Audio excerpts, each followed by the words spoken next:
akan laksanakan launching bagi penulisnya di Balai Besar Guru Penggara Sulawesi Selatan, yang memang saat ini setelah kemarin saya meninggalkan Sulawesi Tenggara, dari kemarin sampai hari ini saya masih berada di Sulawesi Selatan, Kota Makassar tepatnya. Ini lagi berhubungan dengan administrasi yang harus kami laporkan di Dinas Pendidikan Kota Makassar, Dinas Pendidikan Provinsi Sulawesi Selatan, dan terkhusus di Balai Besar Guru Penggerak. Di mana juga untuk kegiatan besok kami ada kegiatan lanjutan yang melaksanakan pelatihan secara luring di Pindrang. Nah, Bapak Ibu, kegiatan-kegiatan ini akan sangat menginspirasi teman-teman jika memang serius kita mengikuti kegiatan ini. Dan mohon Bapak Ibu, kegiatan ini bersertifikat Bapak Ibu ya, kami pantau. Nanti saya minta bantuan Ibu Nur Intan bisa membuatkan atau mengirimkan linknya ya Bu, untuk dibuatkan sertifikat. Jadi link itu diberikan, link daftar hadir dalam rangka untuk keperluan sertifikat, itu diberikan atau di-share 15 menit sebelum kegiatan ditutup. Jadi mohon bantuannya Ibu Nur Intan dan teman-teman panitia komunitas kami pengajar di Kolaka Timur kiranya bisa membuat daftar hadir, karena teman-teman ini akan diberikan sertifikat berdasarkan link daftar hadir yang diisi. Sekali lagi mohon bantuannya, dan sekali lagi Ibu narasumber hebat kita di sore hari ini, Ibu, terima kasih banget Ibu udah mau bergabung, udah mau berkolaborasi dengan kami guru-guru di Sulawesi, di regional Sulawesi, di mana Ibu perlu ketahui bahwa regional Sulawesi, kami di Sulawesi ada 6 provinsi. Ada 6 provinsi dengan 81 kabupaten kota. Mana pelayannya adalah sebagai berikut. Sulawesi Selatan itu 24 kabupaten kota, Sulawesi Tenggara 17 kabupaten kota, kemudian Sulawesi Utara 15 kabupaten kota, kemudian Sulawesi Tengah 13 kabupaten kota, Gorontalo dan Sulawesi Barat masing-masing 6 kabupaten kota. Itu mungkin gambaran Ibu narasumber, sehingga kami di regional di Pulau Sulawesi ini sangat haus tentang ilmu-ilmu, apalagi bicara tentang PJBL, model PJBL atau proyek ya Bapak Ibu ya. Mudah-mudahan dengan kehadiran Ibu akan menambah semangat dan dari kami guru-guru di Sulawesi untuk terus berkarya dan memotivasi guru-guru yang lain, termasuk ada siswa-siswa kami. Lebih dan kurangnya mohon dimaafkan. Billahi taufiq wal hidayah. Wassalamualaikum warahmatullahi wabarakatuh. Waalaikumsalam warahmatullahi wabarakatuh. Waalaikumsalam warahmatullahi wabarakatuh.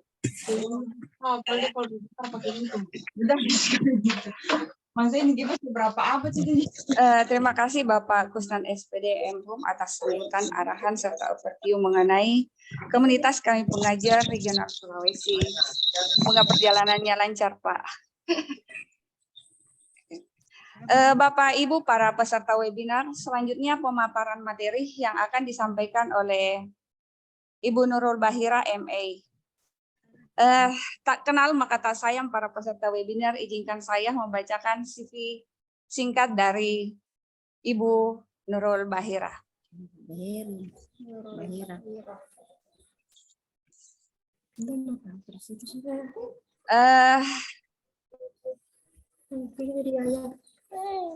Ibu Nurul Bahira MA adalah seorang education consultant, kemudian tinggalnya di Kebun Kelapa nomor 10 Utan Kayu Selatan, Matraman, Jakarta.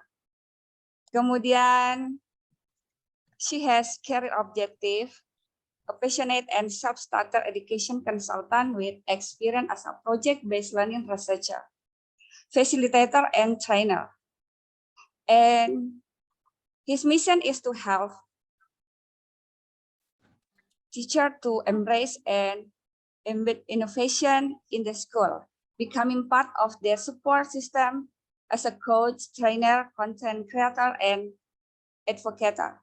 She is eager to promote, innovate pedagogies, and supporter of teacher-led reform. And then their education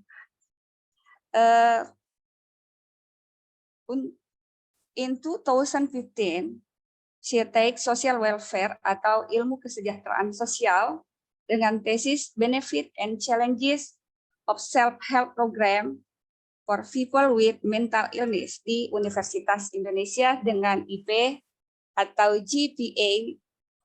Oke. Tahu dong, Bu. Jangan dikasih tahu, malu, Bu. Yes. Luar biasa pencapaiannya Bu Nurul. And then di tingkat S2, MA Education International Perspective, dissertation, factors influencing teacher decision to adopt project-based learning in alternative provision in Newcastle University 2022. Kemudian work experience yang sangat luar biasa, ada beberapa tahun yang sudah dilewati. Pada tahun 2014,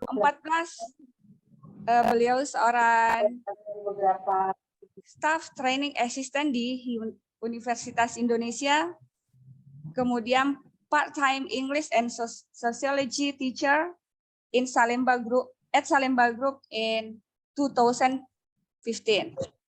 and then intensive social worker at Dharmawansa Mental Health Sanatorium in 2015, primary English teacher at Roshan Learning Center in 2016, pengajar muda atau Education Improvement Facilitator di program Indonesia Mengajar 2017. And then English teacher at Rumah Belajar Yayasan Cinta Anak Bangsa in 2018. Kemudian teacher trainer at International Organization Migration in 2019. Kemudian research assistant at Impact Evaluation for Project-Based Learning Alternative Provision ini tahun 2022, 2022. And then yang ongoing sebagai educational consultant, ada beberapa job description di sini. Deliver project-based learning training to more than 1,000 teacher and school in Indonesia, becoming coach broker for teacher that are implementing project-based learning in their school, actively writing article and creating content about project-based learning ideas and solution. And then also PMM konsultan atau konsultan platform Merdeka Mengajar untuk implementasi kurikulum Merdeka. Iya, saya kira itu pengalaman kerja yang sangat luar biasa yang sudah dilewati oleh Mbak Nurul dan juga yang ongoing ini yang sangat luar biasa jadi konsultan PMM yang mana menjadi kebutuhan semua para guru-guru. Terima kasih Mbak Nurul juga yang sudah siap menjadi pemateri kita hari ini, sangat luar biasa.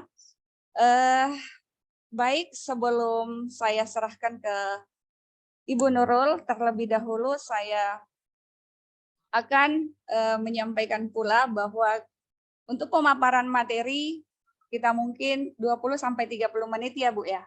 Selanjutnya kita diskusi atau mengajak peserta merancang PJBL dan saya sudah memilih 2 relawan untuk dapat diajak merancang P5 dengan model PJBL. Ya ini mengalir saja, nanti Mbak Nurul bisa pakai Mbak ya supaya santai. Jadi ini mengalir saja. Kalau misalnya sudah selesai materinya, kita langsung panggil relawannya untuk dapat merancang secara bersama-sama P5 dengan model PJBL. Baik Bapak dan Ibu, selanjutnya mari kita simak materi webinar kita, yaitu merancang proyek penguatan profil pelajar Pancasila yang biasa disebut dengan P5 berbasis Project Based Learning atau PJBL, kepada yang kami hormati Ibu Nur Bahira, MA, disilahkan. Ya, Terima kasih. terima kasih banyak Bu Nur Intang. Apakah saya cukup terdengar?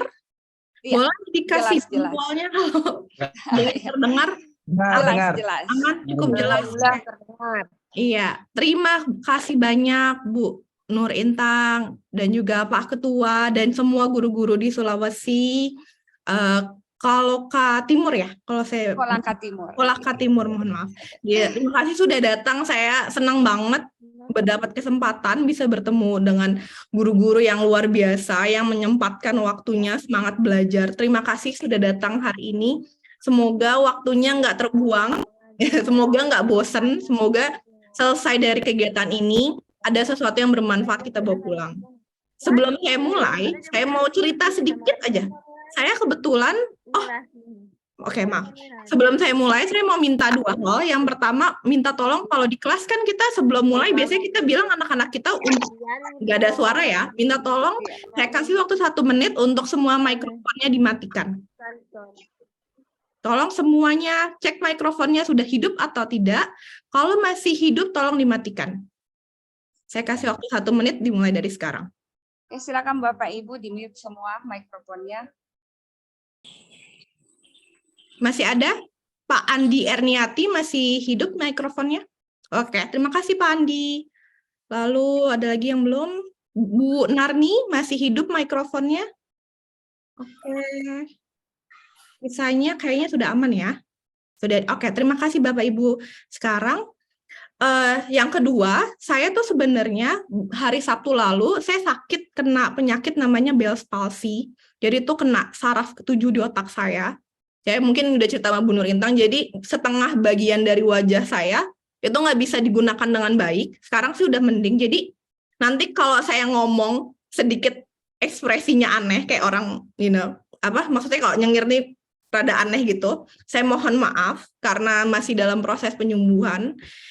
Jadi sedikit berbicara saya juga sedikit berpengaruh, cuman saya akan berusaha memberikan yang terbaik. Cuman saya mohon maaf nanti kalau mukanya sedikit aneh, gitu kayak gitu. Kayak orang stroke tapi bukan stroke karena ada kena sarafnya gitu. Oke, kita mulai ya. Sudah siap semuanya? Jempol? Oke, jempolnya siap. Kita mulai. Saya mulai share screen-nya ya.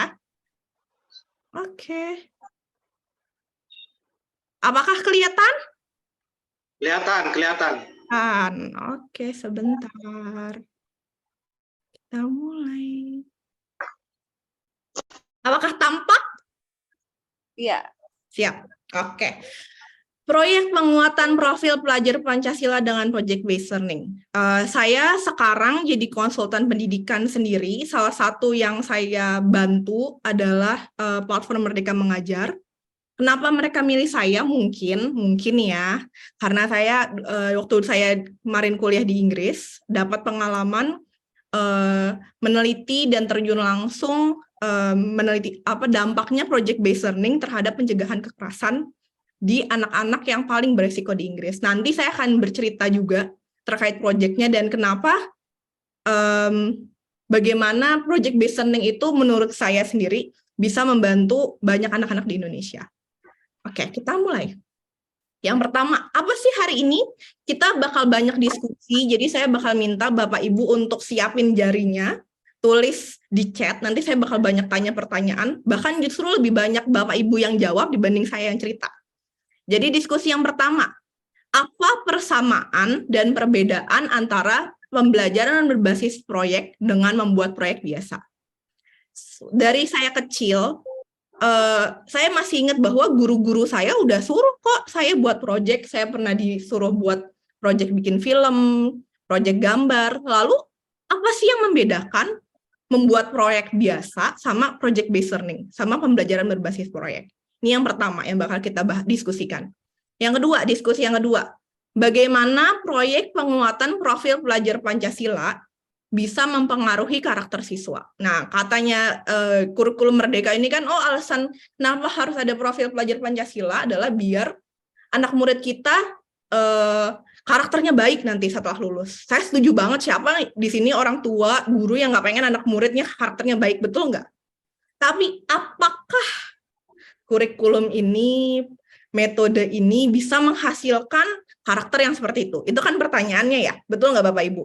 Kita diskusikan hari ini, kita bahas apakah benar atau tidak gitu. Yang ketiga, yang bakal kita diskusikan, oke, saya sudah tahu tentang profil pelajar Pancasila, saya sudah tahu manfaatnya, tapi gimana ya menerapkannya? Gimana merancangnya di sekolah saya gitu?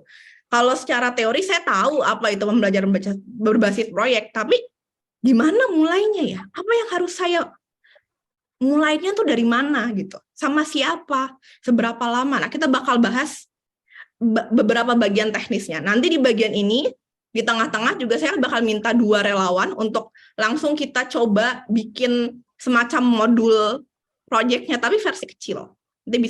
Nah, selanjutnya adalah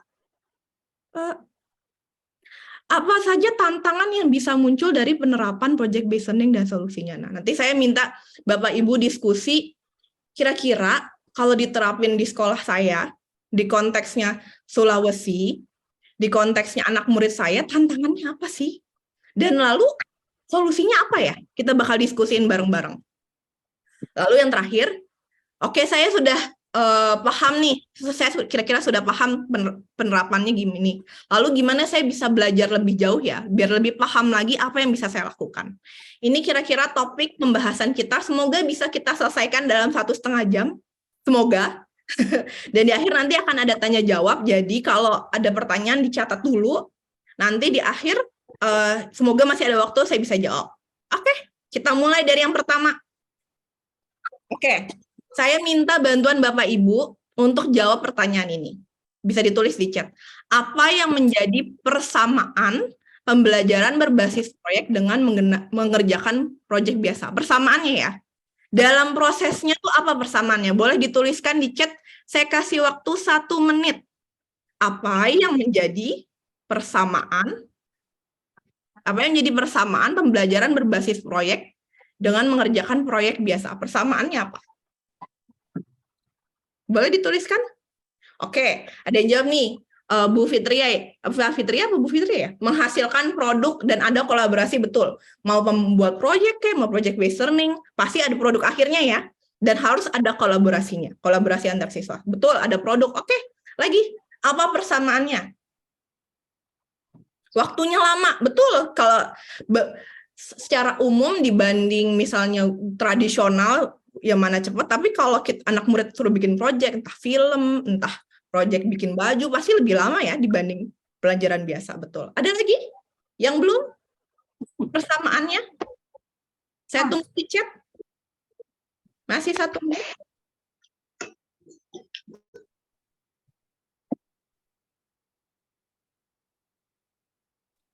Hasil, ada aktivitas, betul sekali.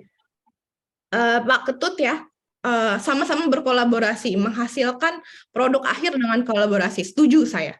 Jadi, kita sama-sama setuju bahwa persamaannya adalah ada produk akhirnya, biasanya waktunya lebih lama dan ada kolaborasinya. Kolaborasi antara murid sama murid, atau murid sama guru, atau dengan orang lain. Kalau hasil belajarnya menurut Bapak Ibu, kalau murid yang baik dia project based learning, ataupun dia mengerjakan project, kira-kira bedanya atau hasil belajarnya tuh kayak gimana sih? Dampaknya ke murid tuh apa sih? Manfaatnya tuh apa sih gitu? Apa manfaatnya menggunakan pembelajaran berbasis proyek dan proyek biasa tuh apa kira-kira manfaatnya, Pak? Saya tunggu di chat.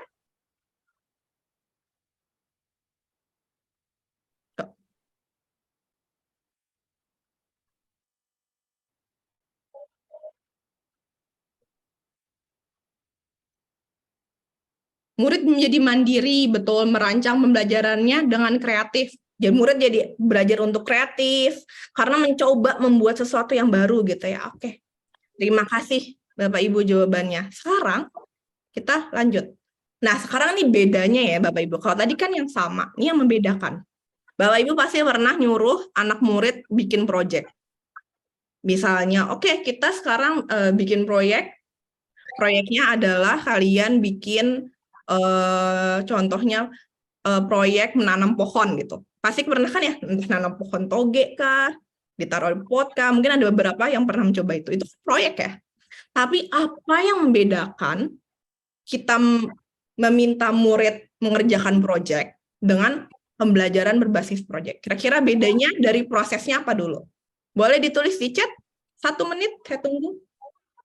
Perbedaannya antara, murid nih kita suruh bikin proyek menanam pohon, sama pembelajaran berbasis proyek, bedanya apa? Boleh ditulis, saya tunggu di chat. Kalau project based learning ada yang jawab nih, Fitria, bahwa ada tahapannya ya, tahapan sintaksnya. Oke, yang lain yang membedakan apa lagi ya kira-kira ya? Antara project biasa sama project based learning. Oke, ada tahapannya. Apa aja tuh tahapannya yang apa tahapan yang ada di pembelajaran berbasis proyek tapi nggak ada di proyek biasa? Mungkin Nur Zamna boleh bantu? Apa aja di chat?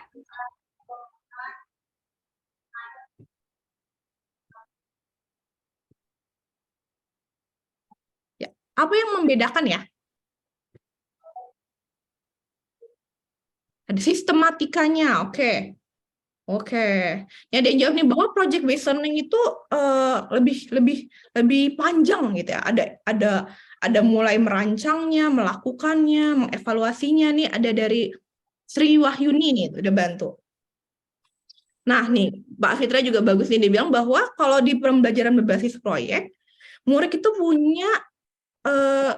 punya suara untuk menentukan apa yang mau dibuat gitu ya, Pak Fitria. Terima kasih pendapatnya, Bapak Ibu Guru.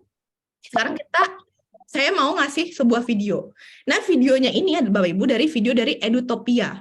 Videonya sebenarnya bahasa Inggris, cuma saya terjemahin biar kita semua bisa belajar apa sih bedanya pembelajaran berbasis proyek dengan proyek biasa. Saya puterin ya.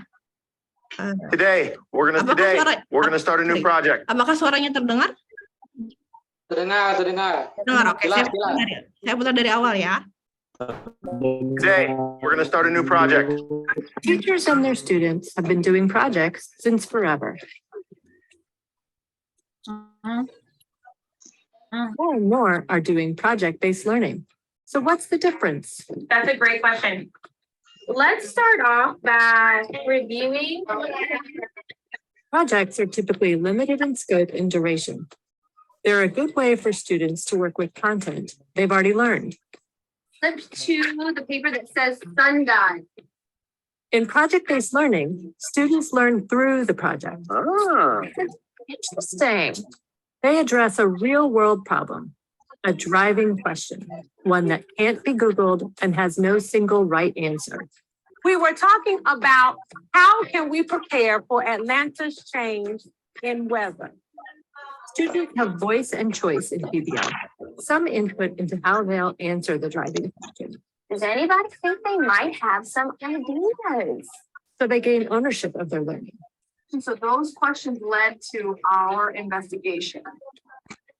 They collaborate in a process of sustained inquiry, lasting more than a few days. We've got a whole lot of work to do. They reflect on their learning through discussions, formative assessment, and critiques of their peers' work. We are going to take a look at one of your friends' work today. And then revise their work based on those reflections. No, that's okay. There we go. We got it. You can type that. The final product is shared with an audience beyond the classroom.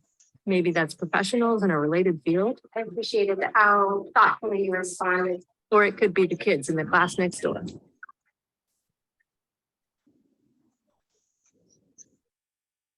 When students spend an hour exploring the 4 forces of flight by crafting a Mars lander out of paper, that's a project.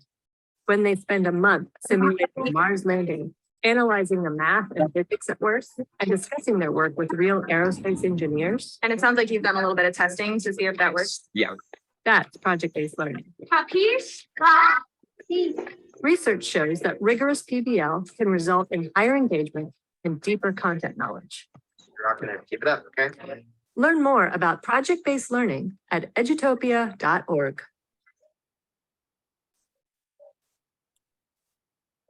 Oke, nanti Bapak Ibu yang tertarik bisa langsung saya nanti bakal kasih saya kasih web ininya, linknya di sini PPT-nya nanti saya kasih ke Bu Nur Intang, jadi bisa langsung diklik, bisa nonton lagi biar bisa refresh lagi nih.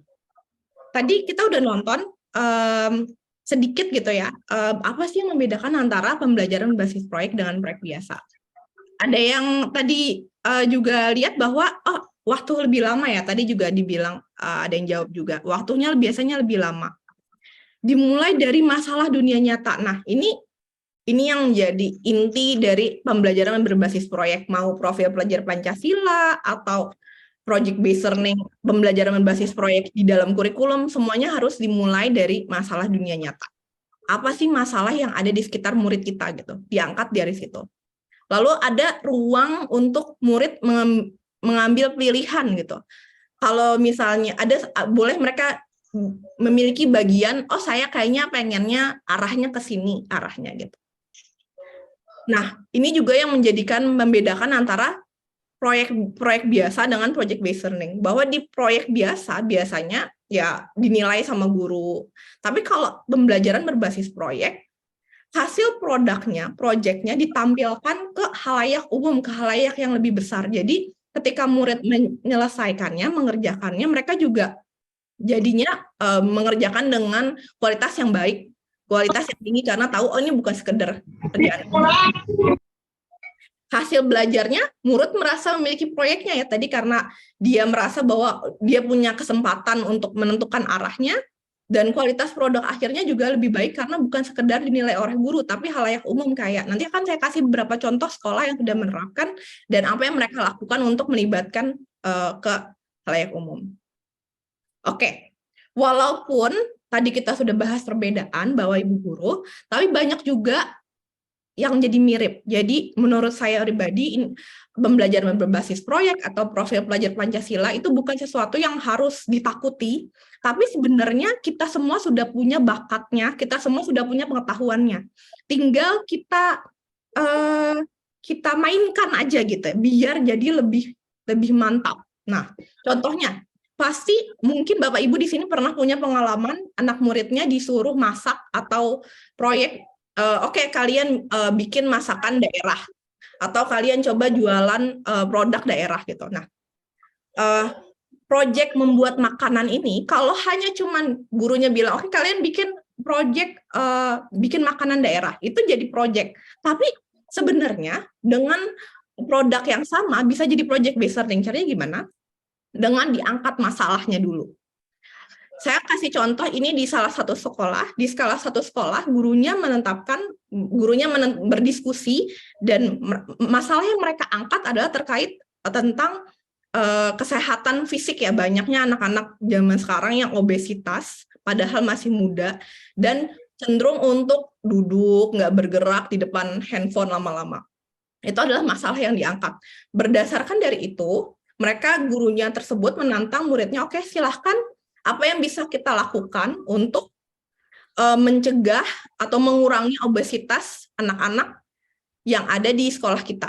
Lalu beberapa dari mereka menentukan mereka untuk membuat menu makanan sehat. Jadi mereka merancang menu makanan sehat yang kalori rendah dan resepnya. Nah, resepnya ini yang akhirnya makanannya tuh dipamerkan di sekolah ke pedagang kantin di sekolah, sehingga mereka berusaha mengajak pedagang kantin untuk mencoba atau memberikan opsi makanan sehat di sekolah. Jadi akhirnya ada tuh muncul makanan sehat yang ada di sekolah mereka. Jadi sebenarnya proyeknya sama tentang membuat makanan, membuat resep, tapi dimulainya dari adanya sebuah usaha untuk mengatasi masalah. Nah, ini akhirnya jadi project based learning.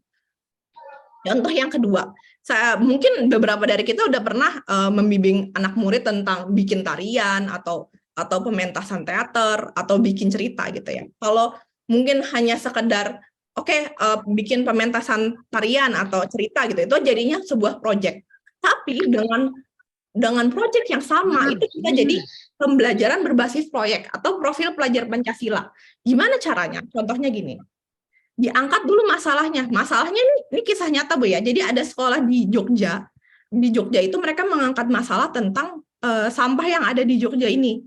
Lalu mereka melemparkan pertanyaan apa yang bisa kita lakukan untuk mengajak sebanyak mungkin orang di sekitar sekolah untuk mengelola sampah dengan lebih baik.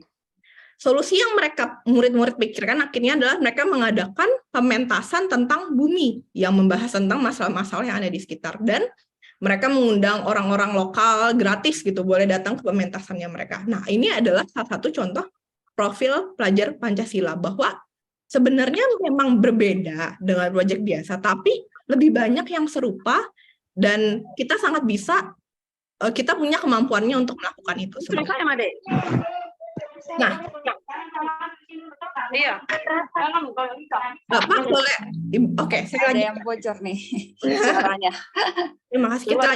Lalu yang kedua, apakah pembelajaran berbasis proyek benar bisa berdampak bagi kemampuan akademis dan juga karakter siswa? Boleh saya mau dengar pendapatnya Ibu. Menurut Bapak Ibu bisa nggak sih pembelajaran berbasis proyek atau pelajar Pancasila berdampak bagi akademis dan karakter? Kalau Bapak Ibu setuju bisa berdampak, boleh ditulis di chatnya. Oh, menurut saya pasti bisa, atau menurut saya ragu.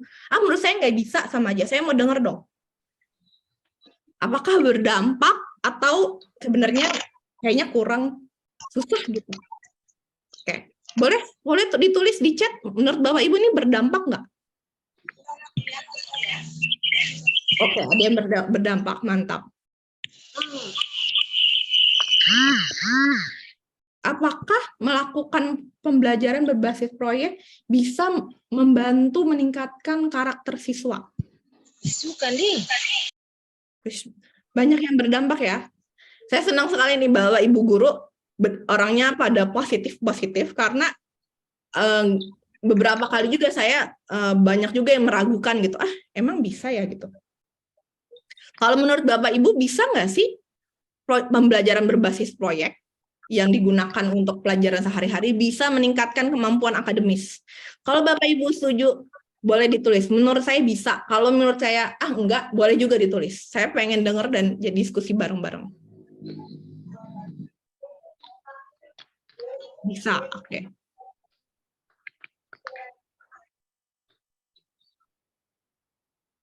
Banyak yang pada jawab bisa ya. Oke, berdampak ya, karena banyak kolaborasi. Saya setuju banget nih.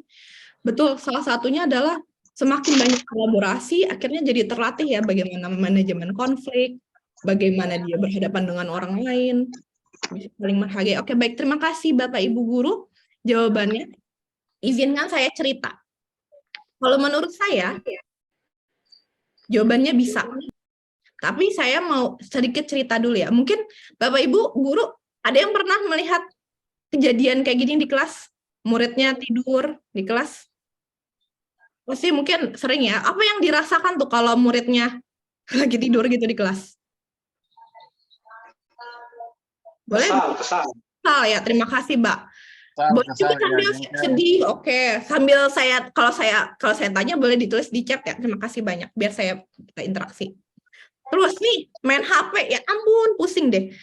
Apa yang dirasain Bu kalau lagi asik-asik nerangin sibuk main HP nih ya? Mungkin yang SMA dan SMP nih ya, apa yang dirasakan tuh Bu? Kalau murid kita kayak gini. Pak Bu. Jengkel. Ada yang pernah ngambil HP-nya nggak sih Kak? Karena kesal? Kesal sama ini? Disita. Disita, iya. Tapi murid-muridnya nggak marah tuh Pak, disita Pak? Nah, HP-nya ditahan. Oke, siap. Sama Pak Bu, saya juga guru, saya paling sering sih jadi guru bahasa Inggris. Saya juga sama paling sedih setelah kita berusaha sebaik mungkin, tapi murid kita kayak gini ya, males-malesan gitu ya. Terus main HP, asik sendiri. Yang paling saya sedihin salah satunya ini. Bapak Ibu ada yang pernah tahu ini kasus ini? Ini kasus apa ya? Ada yang pernah tahu kasusnya? Boleh ditulis di chat. Ini apa ya? Kejadian apa ya? Ada yang pernah tahu? Jangan dulu ada di pinggir, jangan ada dulu di samping itu. Ini adalah pernah dengar mungkin kasus yang di Cimahi. Ini adalah kasus pembunuhan, pembunuhnya juga anak-anak. Yang dibunuh juga anak-anak, pulang ngaji, ditusuk karena mengambil HP-nya. dia mencuri HP temennya, bukan HP teman, HP anak yang baru pulang ngaji ini. Kenapa? Karena dia diledek karena dia nggak punya HP. Saya pas denger ini, karena saya juga punya anak, saya juga sedih, saya juga takut. Saya juga merasakan hal yang sama. Lalu mungkin Bapak Ibu juga pernah ada dengar pernah tahu kasus yang ini juga ya. Mohon maaf kalau gambarnya cukup bisa membuat orang lain sedih. Ada yang pernah tahu kasus ini?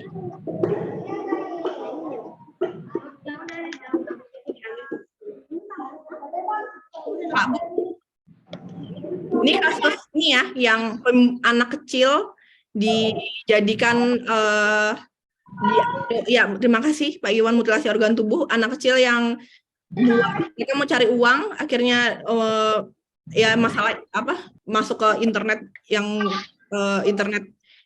terlarang, terus mereka mau jual organ tubuh biar dapat uang, lalu mereka ngebunuh anak kecil itu, dan akhirnya mereka nggak dapat uangnya, korbannya meninggal. Ini sesuatu yang sangat amat menyedihkan, dan ketika saya tahu ini, waktu saya tahu kasus ini, kebetulan saya masih di Inggris, dan saya sedih banget, dan saya pengen cepat-cepat pulang ke Indonesia, cepat-cepat membantu, semoga project based learning semakin bisa diterapkan banyak, karena dari pengalaman saya di Inggris, pembelajaran berbasis proyek yang saya lakukan itu cukup berdampak untuk mencegah macam-macam yang kayak gini, murid yang malas-malesan, yang asik sendiri, kejahatan-kejahatan. Nah, saya mau cerita dulu nih Pak, saya sendiri, Pak Bu, saya sendiri yang percaya, saya salah satu yang, saya percaya bahwa pembelajaran berbasis proyek itu bisa berdampak bagi karakter siswa. Kalau mungkin saya nggak terjun langsung, mungkin saya nggak percaya, mungkin saya skeptis, tapi saya melihat langsung bagaimana ini bisa berdampak. Izinkan saya ceritanya di Inggris, nanti saya bakal cerita yang di Indonesia yang lainnya. Jadi waktu saya di Inggris, di Newcastle University, saya kuliah di sana, saya dapat kesempatan untuk ikut kerja bareng sama dosen saya. Nah, kalau di sana, dosen saya itu kerjasama antara polisi, kampus, dan sekolah untuk mencegah kekerasan. Jadi, sama seperti di Indonesia, banyak terjadi kekerasan, kejahatan, dan lain-lain. Nah, mereka, polisinya ini, berfokus pada pencegahan. Jadi, mereka datang ke sekolah, bekerja sama dengan sekolah-sekolah yang anak muridnya istilahnya kalau di Indonesia tuh yang paling bandel lah gitu, yang paling udah semua guru udah nyerah, mereka dikumpulkan ke satu sekolah alternatif. Nah, di sekolah alternatif ini dosen kampus saya dan juga polisi dan sekolah kerjasama, mereka merencanakan bareng-bareng apa yang bisa kita lakukan ya biar anak-anak yang beresiko ini tetap anak-anak yang beresiko ini nggak jadi korban dan juga nggak jadi pelaku gitu. Gimana cara kita mengajarkan karakter, mengajarkan bahayanya kejahatan, tapi nggak masuk kuping kanan, nggak keluar kuping kiri. Karena kalau cuma saya ngomong cuap-cuap, ya masuk kuping kanan, keluar kuping kiri ya. Lalu mereka diskusi sama dosen saya dan mereka memutuskan menggunakan metode pembelajaran berbasis proyek atau project based learning. Project based learning. Apa yang mereka lakukan? Di sekolah itu yang anaknya buandel-buandel itu, begitu mereka masuk kelas, tiba-tiba mereka lihat di kelas mereka tuh ada pecahan kaca nih, di sini ada pecahan kaca, ada bekas-bekas jejak kaki, ada darah-darah. Mereka bingung gitu. Begitu ambil bola.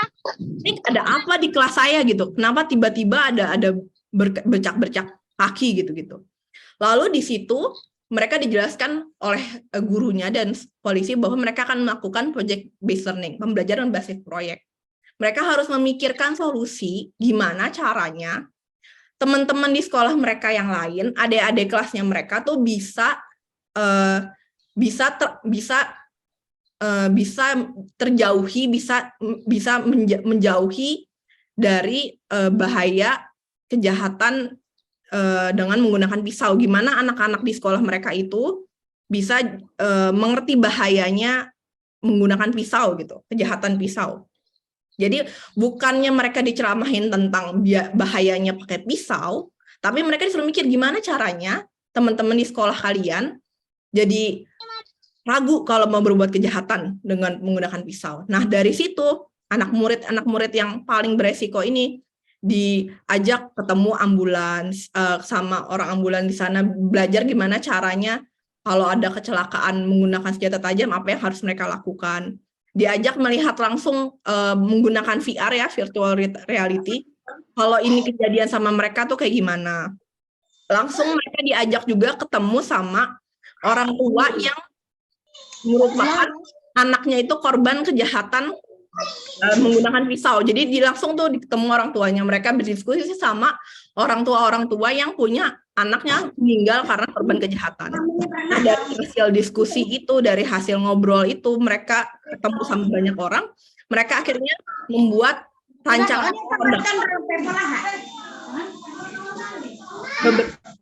beberapa rancangan produknya itu seperti mereka ada yang saya mau bikin podcast gitu. Jadi ada yang bikin bagian di radio, ada yang bikin seperti seperti lukisan kayak gitu. Nah, mereka akhirnya membuat bersama-sama dan di akhir mereka menampilkan di sekitar sekolahnya mereka, mengundang orang tua dan seluruh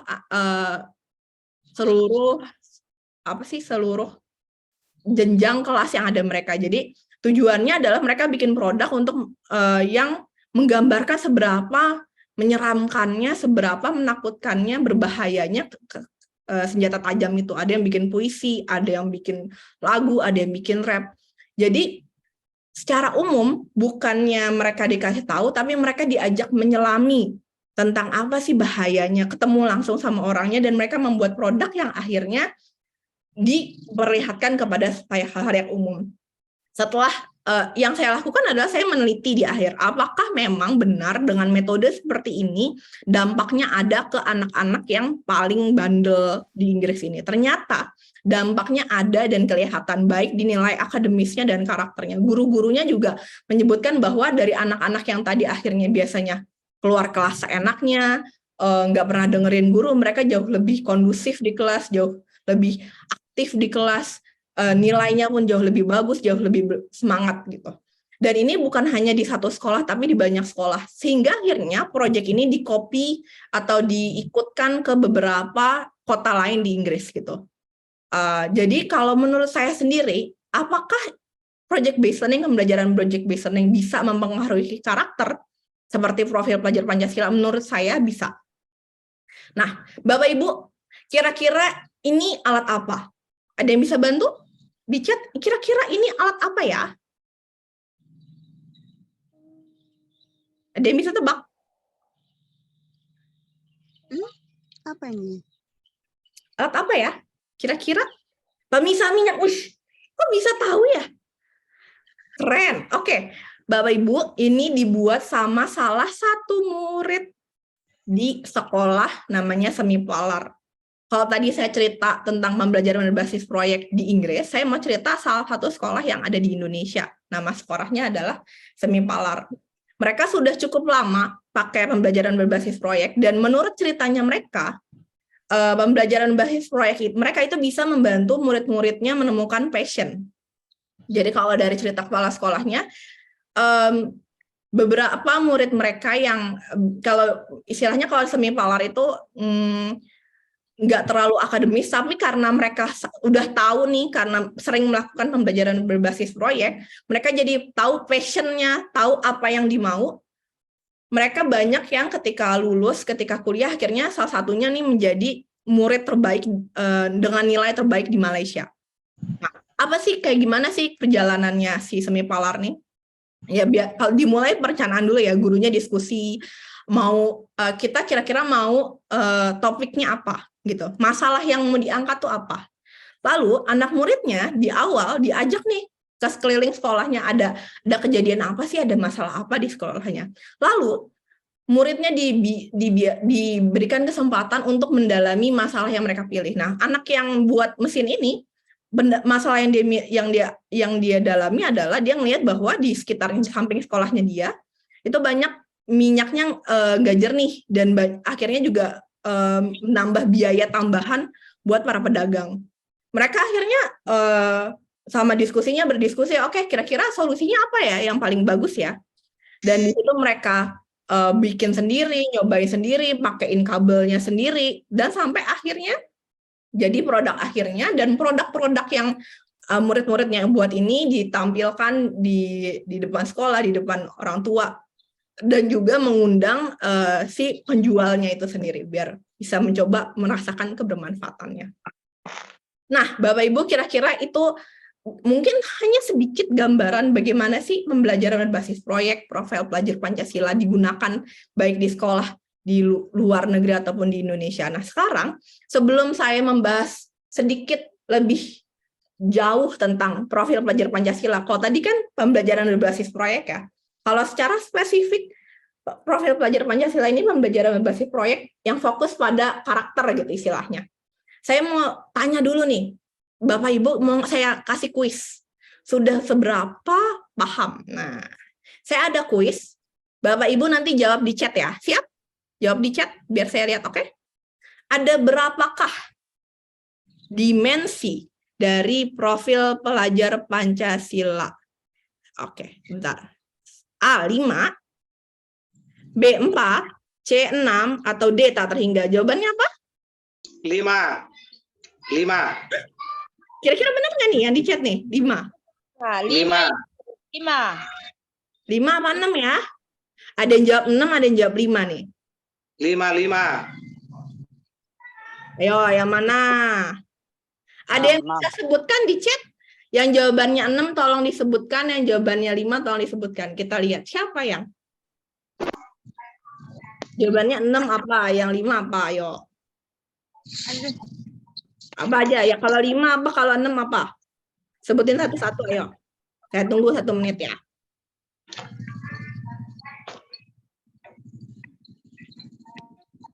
Jangan chat. Ada yang bisa sebutin? Itu kod busnya itu kamar mandi. Ayo. Nih. Jawabannya adalah, kita lihat langsung nih di buku panduan. Kelihatan kan ya di panduannya ya? Ada berapa dimensinya, yuk? 1 nih ya, kita hitung ya. Beriman, bertakwa kepada Tuhan Yang Maha Esa dan berakhlak mulia. 2, bernikaan global. 3, bergotong royong. 4, mandiri. 5, bernalar kritis. 6, kreatif. Kita lihat 6 betul jawabannya. Nggak apa-apa ya, kan kalau nggak salah nggak tahu yang benar. Sekarang yang jawab 5 udah tahu jawabannya 6, oke? Yang manakah yang bukan merupakan dimensi profil pelajar Pancasila? Tuh tadi saya udah sedikit ungkapin tuh yang mana yang bukan ya? Yang bukan. A, berkebinekaan global. B, bernalar kritis. C, kolaboratif. Atau D, mandiri. Oke, saya tunggu di chat. Oke? Jawabannya apa? Kolaboratif. Betul, C. Mantap. Kita lanjut sekarang, kita naikkan level kesulitannya sedikit. Oke, kalau sekarang pertanyaannya pakai kasus nih. Bayangkan sebuah proyek kampanye sosial yang bertujuan mengajak anak muda 17 tahun untuk menggunakan hak pilih politiknya. Jadi anggaplah di sebuah sekolah mereka bikin profil pelajar Pancasila tentang ngajak anak-anak buat memilih. Kira-kira kalau proyeknya seperti ini masuknya ke subdimensi yang mana? Subdimensi ya. A, berakhlak bernegara. B, akhlak kepada manusia. C, berkebinekaan global. Atau D, bergotong royong. Jawabannya bisa lebih dari 1 ya. Bisa lebih dari 1. Kalau proyeknya mengajak anak-anak yang udah umur untuk voting, ini subdimensinya yang mana? Dimensi berkebinekaan global.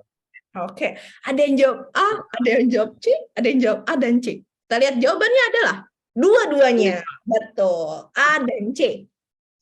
Kita lihat ya. Nih, dimensinya beriman bertakwa kepada Tuhan Maha Esa, elemennya ada akhlak bernegara, di sampingnya melaksanakan hak dan kewajiban negara Indonesia. Di berkebinekaan global, di bagian paling bawah ada memahami peran individu dalam demokrasi. Oke, Mantap Bapak Ibu. Kita lanjut lagi sedikit aja. Lebih sulit sedikit. Proyek untuk membangun rancangan jembatan yang lebih kuat di desa. Anggaplah di sebuah daerah ada di dekat sekolahnya jembatannya rusak. Murid-muridnya disuruh mikirin, oke, coba bikin proyek gimana nih jembatannya nih lebih bagus gitu. Coba pikirin gimana caranya. Kalau proyeknya kayak gitu, ini dimensinya yang mana? A, kreatif, B, bernalar kritis, C, bergotong royong, atau D, mandiri. Jawabannya C, bergotong royong. Dengan C. banyak ya bergotong royong. Ini bisa lebih dari satu loh Bapak Ibu. Jadi kalau mau jawab lebih dari satu juga bisa. Dengan C. B dan C. Oke. Jawabannya adalah, kalau menurut saya, jawabannya adalah A, B, C, D. Semuanya. Karena kreatif, dia harus memikirkan solusi yang baru. Bernalar kritis, dia memikirkan apa yang menjadi masalah dari jembatan yang sekarang. Gotong royong karena dia peka sama masalah sekitar, kerja sama temennya. Lalu secara mandiri, dia juga harus bisa merencanakan secara jangka panjang bagaimana membangun yang baik. Jadi kalau menurut saya, A, B, C, D. Oke. Kita lanjut ya.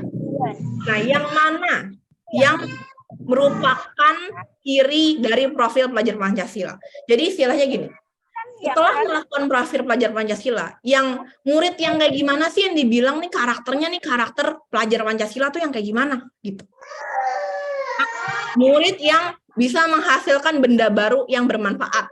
Contohnya sedotan bisa dimakan. Kan kalau sedotan dibuang ngotorin lingkungan, misalnya laut. Tapi kalau bisa dimakan, apakah ini ciri pelajar Pancasila? Merawat diri secara fisik, mental, spiritual. Argumen YouTuber yang menyatakan bahwa bumi itu datar. Merefleksikan kebiasaan diri sendiri yang sering main game. Yang mana ciri-ciri, oh ini karakternya pelajar Pancasila nih, siswa saya nih. Itu yang mana?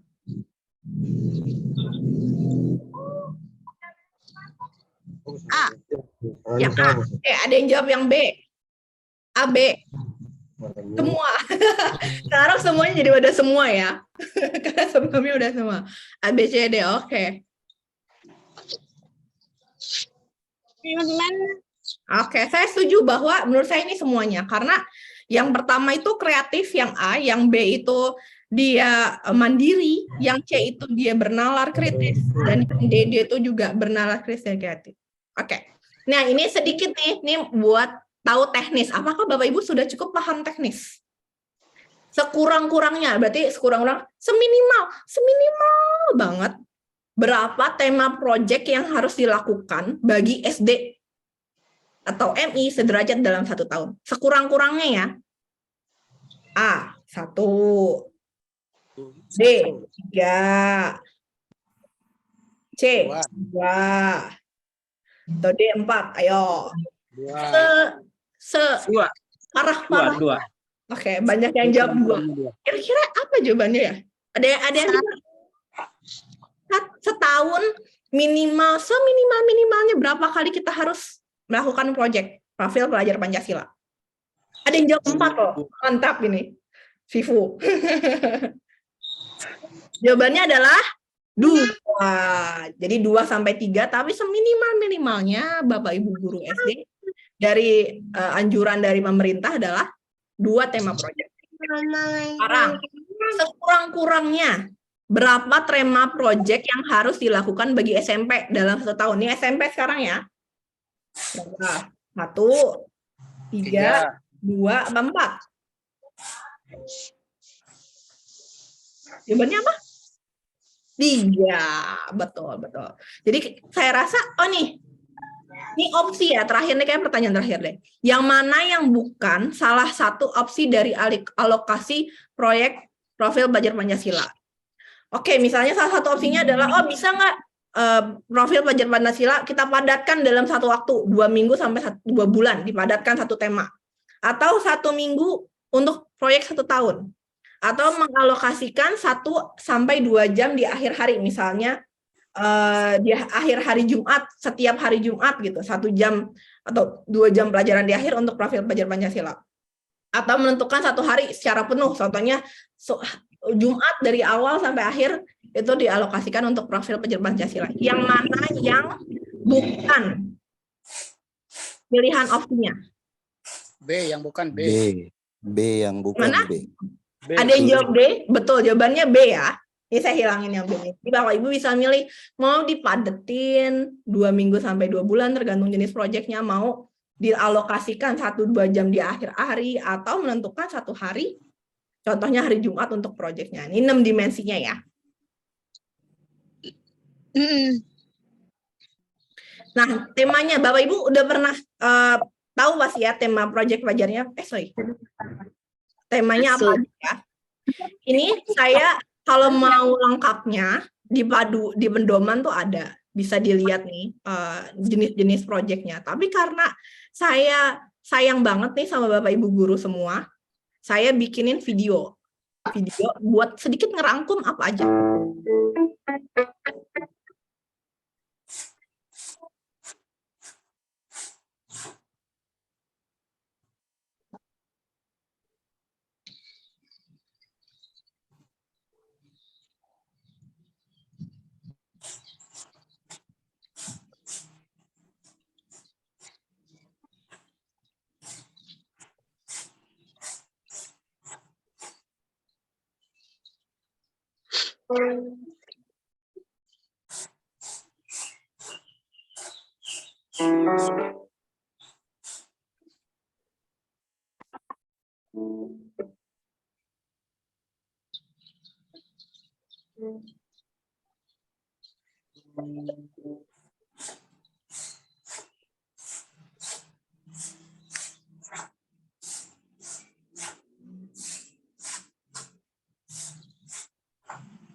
Ini yang bagian tema yang saya buat juga biar kita bisa lihat videonya.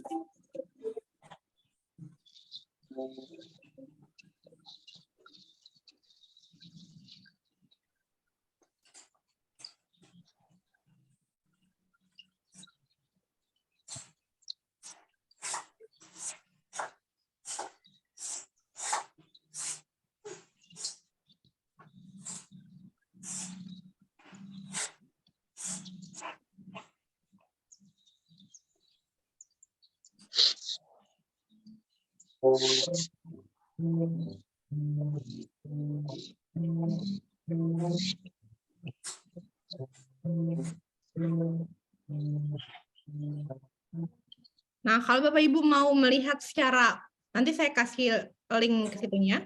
Bisa lihat nih ada di pedomannya, jenis-jenis temanya, ada tema apa aja.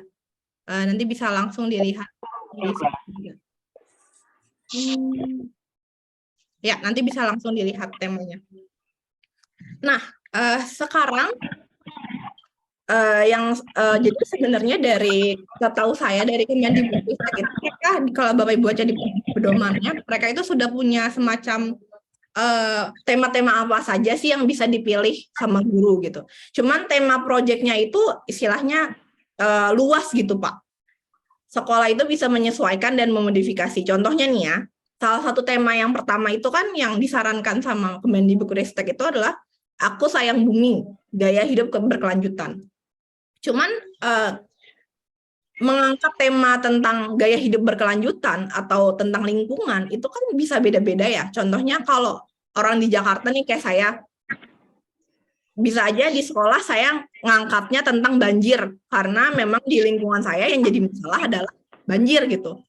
Nah di Sumatera mungkin yang jadi masalahnya adalah kekeringan karena banyaknya sawit gitu. Lalu kalau di Pekalongan contohnya karena banyak industri batik, masalah lingkungannya adalah tentang limbah industri batik. Jadi bentuk pertanyaan pemantiknya bisa beda-beda. Kalau di Jakarta misalnya, apa yang bisa kita lakukan untuk mencegah banjir di sekolah kita? Di Sumatera misalnya, apa yang bisa kita lakukan untuk menambah jumlah air di sekolah kita misalnya? Kalau di industri, apa yang bisa kita lakukan untuk mencegah semakin banyaknya limbah di daerah kita? Kalau di Sulawesi gimana? Apa menurut Bapak Ibu masalah lingkungan yang ada di daerah Sulawesi yang mungkin beda dibanding daerah-daerah di bagian Indonesia lain? Boleh ditulis di chat, saya pengen tahu. Masalah lingkungan yang ada di sekitar anak-anak, di sekitar Bapak Ibu, masalah lingkungannya apa gitu?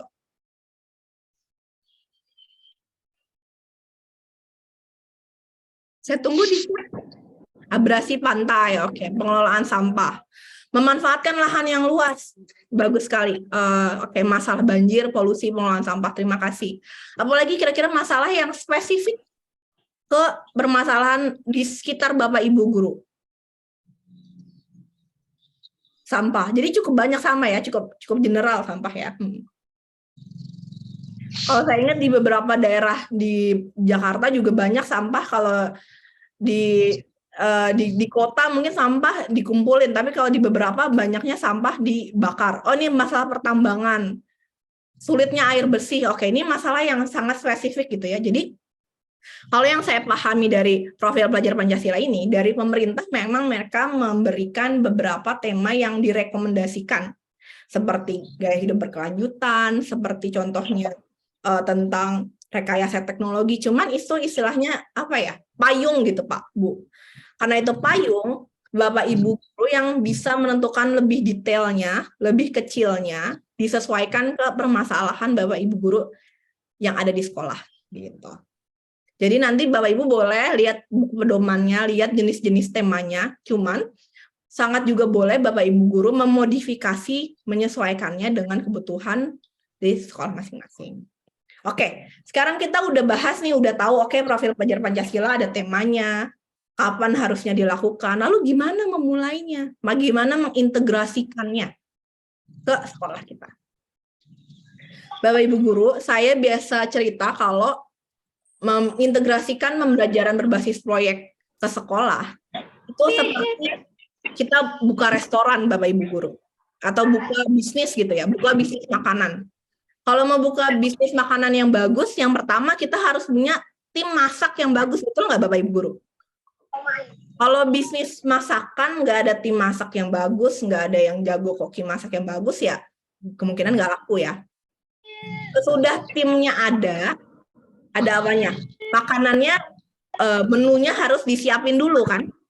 Setelah menunya disiapin, setelah makanannya disajikan, baru setelah itu diberikan makanannya, lalu ditanya biasanya ya kalau di restoran atau rumah makan yang bagus, tanya gimana makanannya, enak apa enggak. Nah itu ada refleksi belajarnya. Jadi dimulai sama, begitu juga dengan pembelajaran berbasis proyek yang ada di sekolah. Dimulai dari dibuat dulu nih tim supernya, direncanakan dulu nih proyeknya mau kayak gimana, dilaksanakan, habis itu direfleksikan. Jadi secara umum gambaran prosesnya tuh kayak gitu.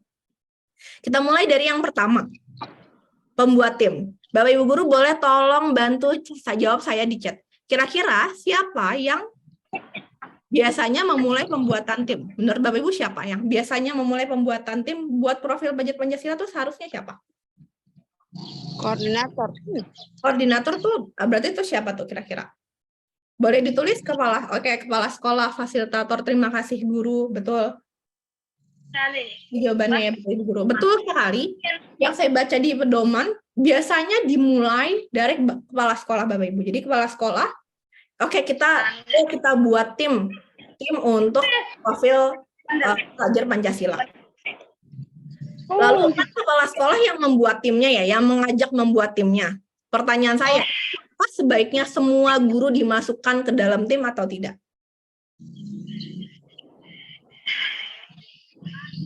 Tidak. Kenapa tuh kira-kira? Kenapa nggak harus semua guru dimasukin ke dalam tim?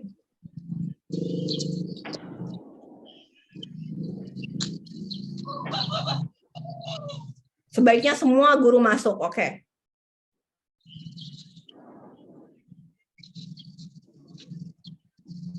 Oke, jadi ada yang berpendapat bahwa sebaiknya nggak semua guru masuk ke dalam tim. Ada yang berpendapat bahwa semua guru dibagi dalam tim-tim. Nah ini sebenarnya setelah dibuat oleh kepala sekolah, dibuat timnya, ada tim untuk profil pelajar Pancasila. Ini tergantung dari sekolahnya masing-masing. Kalau misalnya sekolahnya besar, gurunya sekolahnya besar, gurunya banyak, muridnya juga banyak, tentu saja butuh banyak tenaga untuk melakukannya, maka bisa jadi juga banyak guru yang harus.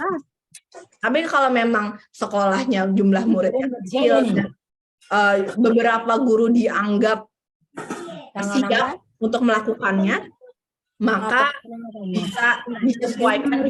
Jadi ini berdasarkan kita melihat ke masing-masing apakah seberapa banyak sih murid yang mau diikut, seberapa banyak guru gitu. Rusak itu, enggak baik pemencetnya dibawa patah. Jangan mikir aneh begitu. Dia mikir nonton, kenapa kita heboh sekali kalau ada orang? Kemarin tak bongkar kursi di rumah. Pertanyaan selanjutnya, bagaimana cara terbaik untuk menentukan guru yang cocok masuk? Menurut Bapak Ibu guru yang menurut saya cocok masuk tuh yang kayak gini. Itu yang kayak gimana?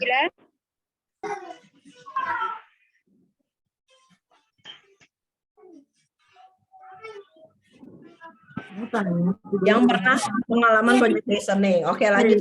Apa lagi jawabannya? Yang kayak gimana sih guru yang cocok masuk ke dalam tim? Yang punya vibe positif gitu ya. Oke. Yang kompetensinya mumpuni. Oke, terima kasih jawabannya. Boleh apalagi jawabannya saya tunggu di chat. Bagaimana cara terbaik untuk menentukan guru yang cocok? Yang sesuai dengan basicnya ini, basicnya berarti gimana ya? Apakah pelajaran gitu mungkin Bu Sri? Dari Manado. Visioner. Akan melaksanakan kegiatan. Saya setuju. Oke, yang humble dan berkompetensi. Ya, sama pameran. Yang mengajar di kelas, betul. Sastra di Balai Besar Guru Penggerak. Nah, sekarang ini persiapan sudah bisa dikatakan 70% ini tadi. Nah, jadi asesor ruangan dengan perlengkapannya apa semua enggak dari sekolah. Boleh saya lanjutkan? Minta tolong di mute yang masih belum di mute. Terima kasih. Kepala sekolah di sini kan kita sebagai penyelenggara. Yuk dulu Bu Nur Intang. Oke. Ininya. Baik, saya setuju sama Bapak Ibu bahwa tentu saja yang masuk itu pertama yang mau ya, yang kalau bisa pernah punya pengalaman. Tapi kalaupun tidak punya pengalaman, yang penting dia mau belajar, dia semangat, kolaboratif. Itu tuh menurut saya itu jadi karakter yang mana yang untuk guru gitu. Tapi secara umum selama bahkan kalaupun dia misalnya belum pernah, tapi kalau dia semangat belajar, kalau dia memiliki kolaboratif, belajar dari banyak orang, itu akan bagus gitu. Nah, saya mau cerita nih perjalanannya dari sebuah SMA di SMA 3 Ponorogo. Dia melakukan profil pelajar Pancasila dengan tema Bangunlah Jiwa dan Raganya. Spesifiknya tentang pencegahan online bullying. Apa yang mereka lakukan? Di pertama, sama dari kepala sekolah juga menentukan dulu nih, siapa yang menjadi tim gitu, koordinasinya siapa aja orangnya, siapa aja yang mau masuk. Setelah mereka menentukan timnya berdiskusi, berkoordinasi. Nah, tahapan yang kedua setelah dibuat timnya sama kepala sekolah, setelah gurunya sudah ada, kepala sekolahnya sudah ada dalam satu tim, identifikasi seberapa percaya diri tim Anda untuk melakukan pembelajaran berbasis proyek.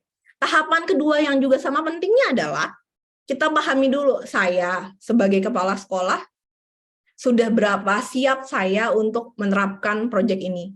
Apakah saya sudah siap membantu baik sarana prasarana secara dana? Kalau belum, apa yang bisa saya lakukan agar saya siap ya gitu. Dari gurunya juga kita sebagai tim kita tanya ke dalam diri kita masing-masing. Saya sebagai guru yang akan menerapkan ini, sudah seberapa paham saya tentang profil pelajar Pancasila, sudah seberapa siap saya dengan modulnya, sudah seberapa waktunya saya punya untuk melakukan ini. Yang ketiga yang juga mungkin suka terlewat adalah siswa kita. Pembelajaran berbasis proyek ini bisa dikatakan pendekatan yang cukup berbeda. Mungkin murid-murid kita nggak terbiasa gitu diminta untuk berpikir sendiri, untuk menentukan sendiri. Mereka terbiasanya mungkin nyamannya untuk dikasih tahu, diajarin. Ketika tiba-tiba disuruh bikin proyek, bisa jadi mereka kaget dan akhirnya bingung dan nggak tahu kayak gimana. Lalu kita sebelum itu terjadi, di bagian awal, di tahap kedua, kita identifikasi dulu. Sudah siapkah murid kita untuk menghadapi ini? Nah, ini bisa dimulai dengan diskusi dulu nih, Bapak Ibu guru, kepala sekolah, kalau misalnya dianggap bahwa, oh kayaknya saya masih perlu belajar lagi gitu.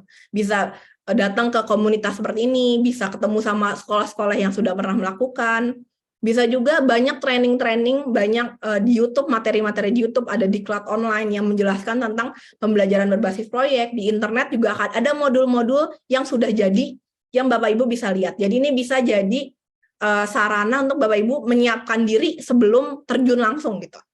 Nah, kalau tantangannya adalah siswa, gimana cara kita menyiapkan siswa?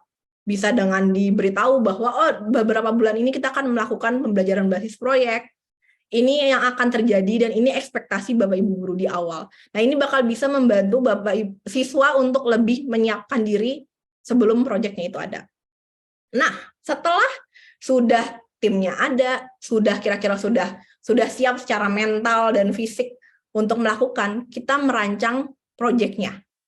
Nah, di sini saya akan butuh relawan, tapi sebelum saya masuk ke relawan, saya mau ngasih contoh-contoh modul proyek yang sudah ada dulu. Jadi, ketika kita melakukan profil pelajar Pancasila, ada dua pilihan. Bapak Ibu guru bisa yang kayaknya saya masih maunya lihat modul yang ada aja deh. Nanti mungkin saya rubah-rubah sedikit sesuaiin.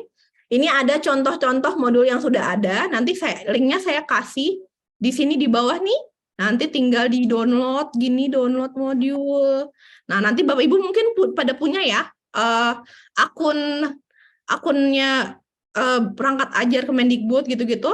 Nanti tinggal download kayak gini, shoot gitu. Nanti login, nanti ke download. Ini contohnya saya kasih kayak gini. Ini contoh modulnya dari platform Merdeka Mengajar ini tentang online bullying. Di sini tuh ada tujuannya apa, targetnya apa. Kalau Bapak Ibu merasa, aduh saya bingung nih, boleh dilihat dari sini dulu. Bisa dimulai dari melihat modul yang sudah ada. Nanti saya akan kasih linknya di akhir. Bapak Ibu bisa lanjut di rumah belajar sendiri. Nah, yang saya mau lakukan sekarang adalah karena kita ngomongin pembelajaran berbasis proyek, yang mana belajarnya itu kalau dilakuin. Saya mau ngajak Bapak Ibu relawan 2 untuk bikin versi gampangnya modul profil pelajar Pancasila. Boleh bantu saya, Bu Nur? Kira-kira kita mulai, relawannya ada siapa gitu?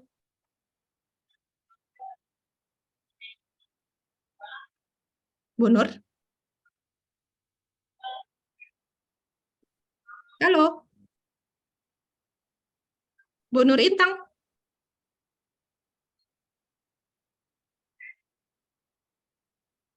Halo? Kira-kira ada yang mau jadi relawan saya, bantu saya, kita buat modulnya versi gampang bareng-bareng. Ada yang mau jadi relawan yang internetnya cukup oke? Boleh dibuka? Boleh di-unmute biar saya lihat. Siapa tuh? Halo? Halo. Halo Bu Nur Intang? Saya mau relawan, Bu, kira-kira? Oh iya, ada saya. Sudah hadir Pak Iwan kah? Pak Iwan ada di room? Tadi sudah saya hubungi sebelum ini. Ya, siap Bu. Ibu Ros, ada Pak Iwan? Ya, ada Bu, ada Bu. Oh iya, silakan. Pak Iwan dulu pertama. Halo Pak Iwan, apakah saya terdengar Pak?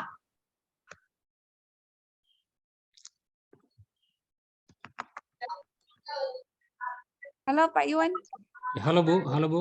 Ini diajak komunikasi sama Ibu Nurul. Halo Pak Iwan, apakah saya terdengar Pak? Ya, dengar Bu, jelas Bu. Pak Iwan, apakah Bapak bisa melihat yang ada di layar tulisannya? Ya, ada Bu ya. Oke, kita mulai ya Pak ya. Nanti kita akan bikin istilahnya bikin versi gampangnya modul proyek profil pelajar Pancasila untuk sekolah Bapak. Kalau boleh saya tahu, Bapak sekolah di mana Pak? Ngajar di mana? Di SMA 1 Moe, Kabupaten Kolaka Timur. SMA 1. Ngajar apa tuh Pak? Moe. Saya sebagai guru matematika Bu. Oke. Kita mulai ya Pak ya. Saya nanti bakal tanya, Bapak boleh langsung jawab aja. Biasanya saya kalau mulai itu kita mulai dari kira-kira jenjangnya. Berarti kira-kira dimulai dari masalah dulu deh. Masalah apa yang menurut Bapak terkait ya, masalah apa yang ada di sekitar anak-anak murid sekarang di sekitar Bapak nih di sekolah? salah satunya Bu, yang pertama itu untuk di lingkungan sekolah, terutama kebersihan daripada sampah plastik. Kemudian daripada pembangunan karakter-karakter siswa. Kalau terkait karakter yang kira-kira murid yang menurut Bapak nih menjadi nih kita harus melakukan sesuatu nih, itu apa kira-kira Pak? Ya, kadang-kadang siswa Bu, malas untuk mandiri Bu. Malas untuk mandiri itu kayak gimana tuh? Malas untuk mandiri tuh Pak maksudnya? Di sini sebagian siswa, mungkin hampir di setiap sekolah ada siswa yang sedikit bandel, misalkan bolos atau segala macam, atau bahkan pada saat masuk sekolah dalam di dalam kelas kadang-kadang siswa tertidur atau bagaimana Bu? Oke, terima kasih Pak Iwan. Saya tulis ya Pak ya. Masalah yang nyata ada dirasakan di sekitar Bapak itu adanya siswa-siswa beberapa ya, adanya beberapa siswa yang malas dan bolos gitu ya Pak ya? Ya. Oke, kira-kira Pak, permasalahan ini kalau kita kaitkan ke dimensi profil pelajar Pancasila, ini dimensi yang mana Pak? Yang karakter yang harus kita tingkatkan Pak?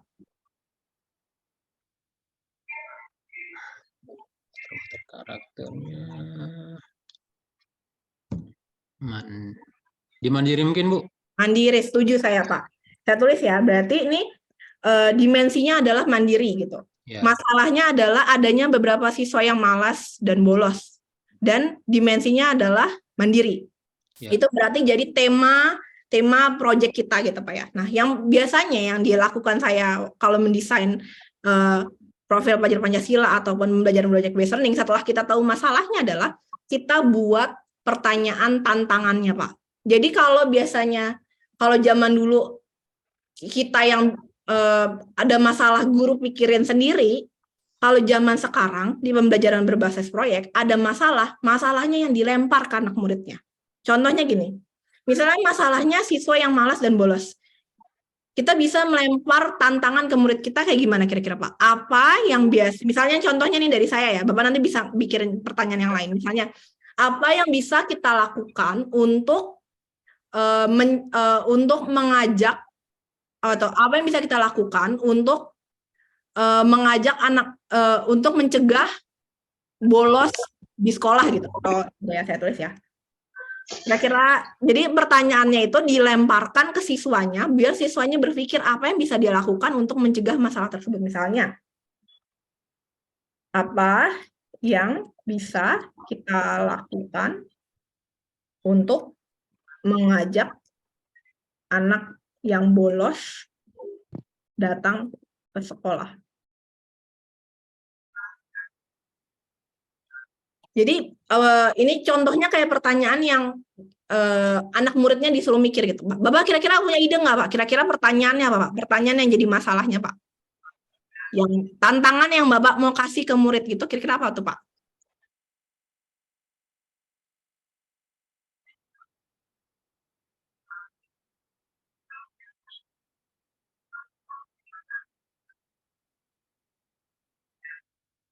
Pak Iwan?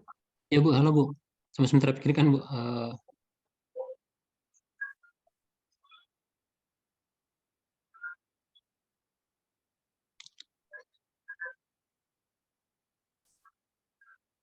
Langkah apa? Langkah apa? Ya. Yang harus kita lakukan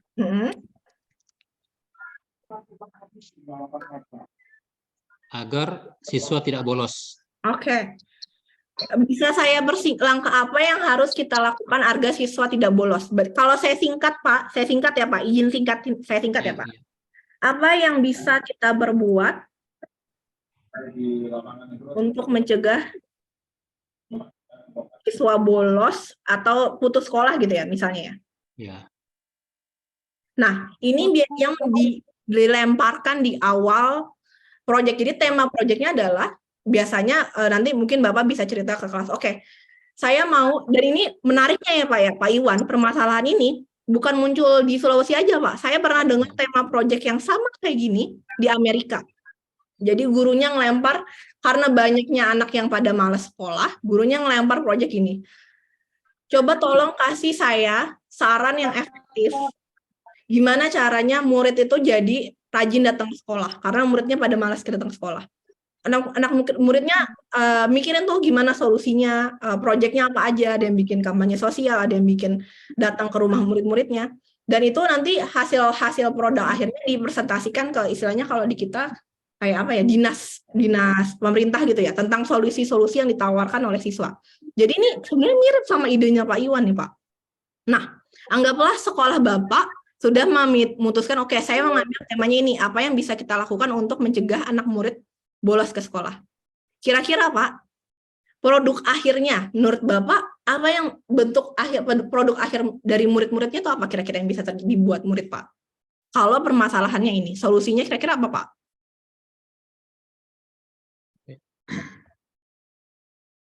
Solusi. Contohnya nih Pak, misalnya, ada beberapa anak yang bikin kampanye sosial gitu kan, kampanye sosial di sekolah gitu ya. Mereka bikin kampanye sosial di sekolah, atau ada yang bilang misalnya bikin aturan baru di sekolah yang lebih menyenangkan gitu. Murid mengajukan aturan baru gitu. Ini contohnya aja. Kemungkinan ada beberapa murid yang, menurut saya ini di sekolah anak-anak bolos gara-gara ini. Kita ganti Bu, Pak, aturannya gitu. Itu bisa jadi produk akhirnya mereka. Kalau menurut Bapak, apalagi ya yang bisa murid lakukan buat mencegah bolos gitu?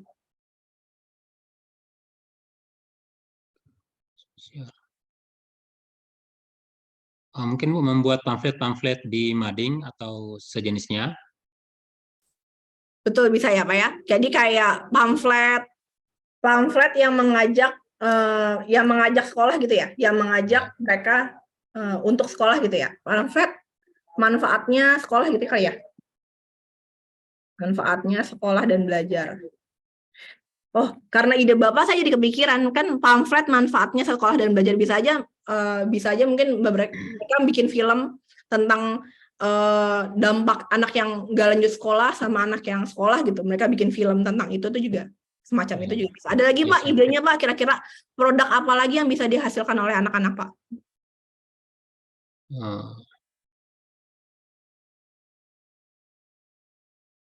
Saya belum sempat kepikiran lebih banyak Bu. Oke, terima kasih. Terima kasih Pak Iwan. Mungkin kita segitu dulu ya. Nah, sekarang salah satu yang bikin profil pelajar Pancasila, pembelajaran berbasis proyek menjadi berbeda adalah dia mengusahakan bertemu dengan orang di luar sekolah dan datang ke tempat-tempat di luar sana gitu. Misalnya masalahnya tentang online bullying, kalian tadi SMA 3 Ponorogo, mereka ngundang psikolog gitu untuk datang untuk ngasih tentang bahayanya online bullying gitu. Kira-kira Pak, kalau masalahnya di sekolah Bapak adalah anaknya yang bolos, kira-kira apa yang bisa kita lakukan, kemana anak-anak bisa biar mereka lebih paham masalah ini gitu? Ada nggak orang atau tempat yang bisa mereka datangi biar mereka lebih paham bahwa ini bahaya loh, bolos tuh bahaya loh? Itu ada nggak Pak kira-kira di sekitar Bapak?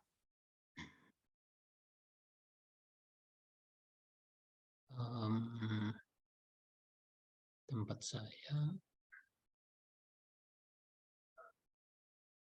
kalau untuk apa namanya Bu, tempat-tempat misalkan untuk kita perlihatkan para siswa bagaimana pentingnya pendidikan, di sini sangat jauh dengan kampus Bu, harus pergi ke kota Bu, ke Kabupaten Kolaka Bu. Jadi menurut Bapak sebenarnya universitas atau kampus tuh bisa ya Pak ya? Ya. Kunjungan ke kampus, mungkin nanti ketemu sama dosen atau ngelihat orang gimana mahasiswa, itu bisa membuat anak-anak jadi semangat gitu ya Pak ya?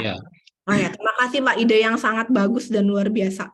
Kalau mungkin kunjungan kampusnya belum bisa ke kota, mungkin bisa jadi kita secara virtual kali ya Pak ya?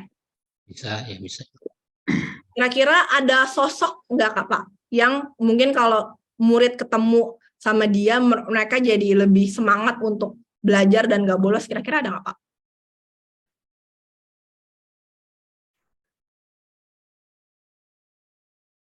Siapa ya? Mungkin bisa aja ketemu sama profesi-profesi yang mereka tertarik. Mungkin ada profesi apa gitu yang kira-kira profesi yang membuat murid-murid tertarik kalau misalnya ada gitu. Tapi kalau nggak ada juga nggak apa-apa. Kita lanjut ke bagian selanjutnya apa ya? Di kampus udah bagus sih. Kira-kira ini butuh dana nggak Pak kalau mengerjakan proyek ini Pak? Kalau butuh dana untuk apa dan dari mana? Tergantung sih Bu. Kalau misalkan memang apa namanya, misalkan kita ke kampus ataupun misalkan itu membutuhkan misalkan apa bentuk transportasi atau bagaimana untuk kesananya, kemudian dananya dari mana? Itu dari pos kinerja kalau nggak salah Bu. Pos kinerja ya Pak ya? Ya. Kira-kira kalau misalnya Bapak ngajak anak-anak SMA ke kampus, ke kota, dan dananya dari pos kinerja, kira-kira itu bisa nggak Pak? Saya coba komunikasikan dengan kepala sekolah Bu, sekaligus dengan bendahara Bu. Siap. Makasih ya Pak. Ya, siap. Oke, kira-kira menurut Bapak, sekarang kita ngomongin assessment nih Pak. Menurut Bapak bagaimana cara terbaik buat Bapak bisa memahami apakah murid-murid itu benar-benar memahami bahayanya bolos dan semangat tuh gimana cara Bapak memahaminya? Contohnya nih Pak, misalnya ya, bisa aja kan assessment-nya dengan dari produknya gitu, bisa juga mereka dari cerita atau kira-kira menurut Bapak gimana gitu, agar kita sebagai guru paham, oh proyeknya ini sukses itu kayak gimana gitu Pak? Apa namanya? Salah satunya dalam melakukan pendekatan kepada siswa tersebut, kemudian melihat daripada tingkah laku siswa tersebut, kemudian dari daftar hadirnya Bu di kelas. Berarti salah satu bisa dibilang salah satu assessment-nya adalah kalau tadi Bapak bilang dengan lebih dekat sama siswa, mungkin bisa aja mereka menulis cerita refleksi gitu ya, refleksi pembelajaran misalnya ya, tentang apa sih yang mereka pelajari gitu kan. Terus bisa juga benar seperti yang tadi Bapak ceritakan, maaf, bahwa bisa dilihat dari daftar absen setelah proyek ini, beneran nggak sih yang bolos tuh jadi lebih jarang bolos gitu kan. Kita lanjut Pak. Nah, salah satu di profil pelajar Pancasila Pak, itu kan di akhirnya itu ada perayaan hasil belajar. Sebenarnya kalau itu bahasa orang kurikulum merdeka, sebenarnya yang biasanya muncul itu adalah pameran hasil produk akhir gitu. Misalnya mereka bikin produknya kampanye sosialnya. Kalau bikin pamfletnya dipamerin. Kalau bikin filmnya ditampilin gitu. Menurut Bapak kira-kira di sekolah Bapak mau merayakan, mau pamerkan produk mereka dengan cara apa dan gimana? Kemarin Bu kami sudah sempat melakukan perayaan ataupun pameran pada akhir semester 1 kemarin Bu. Ya, di mana bentuk pamerannya kemarin kami rayakan daripada 2 kegiatan atau 2 tema. Yang pertama itu tema gaya hidup berkelanjutan, yang dimana siswa mendaur ulang sampah. Kemudian yang kedua itu mereka peragakan atau mereka pamerkan tentang kearifan lokal Bu. Dengan budaya tari daerah. Berarti ada pameran. Kira-kira kalau saya boleh tahu Pak, ini siapa saja yang diundang? Dan menurut Bapak siapa saja yang diundang kemarin? Dan kalau ke depannya nih, kira-kira menurut Bapak siapa lagi sih yang Bapak mau undang biar produknya itu lebih diketahui banyak orang, lebih bermanfaat tuh siapa saja yang harusnya diundang menurut Bapak? Kemarin Bu, kami sempat undang itu dari pihak KCD atau dalam hal ini Kepala Dinas Cabang, kemudian dari pihak kabupaten pun ada, serta masyarakat maupun pejabat-pejabat yang ada di lingkungan kecamatan dan desa. Menurut saya itu bagus sekali Pak yang Bapak lakukan, karena kan permasalahan yang diangkat terkait sampah ya Pak ya. Sampah itu kan masalah yang dilihat semua orang ketika mungkin mereka melihat bahwa murid-murid itu semangat mendaur ulang sampah, dengan masyarakat umum siapa tahu mereka juga jadi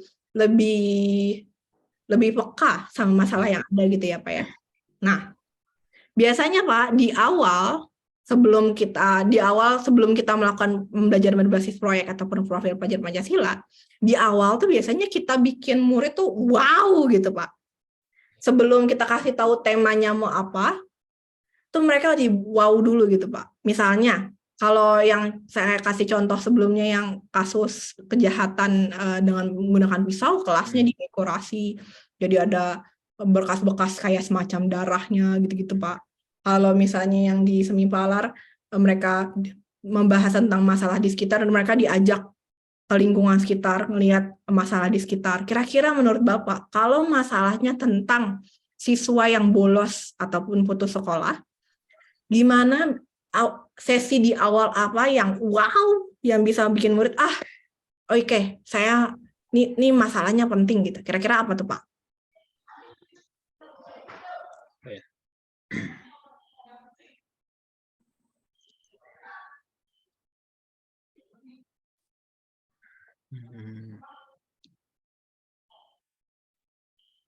Sebelum sempat kepikiran ini Bu, saya masih sedikit membingung Bu. Iya, nggak apa-apa Pak. Wajar sekali, karena memang susah-susah gampang Pak. Ada beberapa misalnya bisa aja dikasih nonton film Pak, nonton film tentang anak-anak yang kehidupannya kurang penyesalan anak-anak yang misalnya dia nyesel. Ada tuh beberapa saya nonton di YouTube kan anak-anak yang nyesel kenapa dia bolos sekolah dulu waktu masih muda. Itu bisa juga jadi di awal, jadi murid-murid dibuat, oh ini masalah yang besar loh, masalah yang serius gitu. Bisa aja juga Bapak ajak mungkin ada ketemu misalnya ada salah satu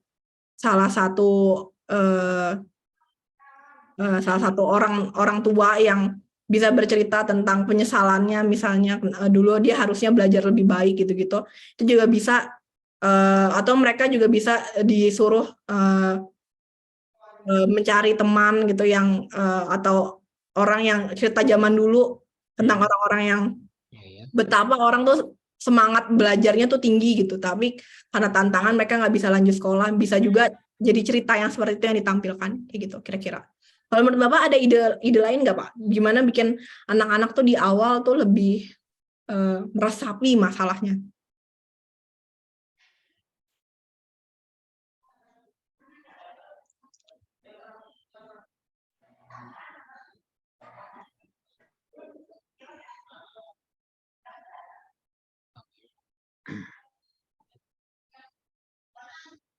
Mungkin bisa kita bercerita atau seperti tadi Bu tentang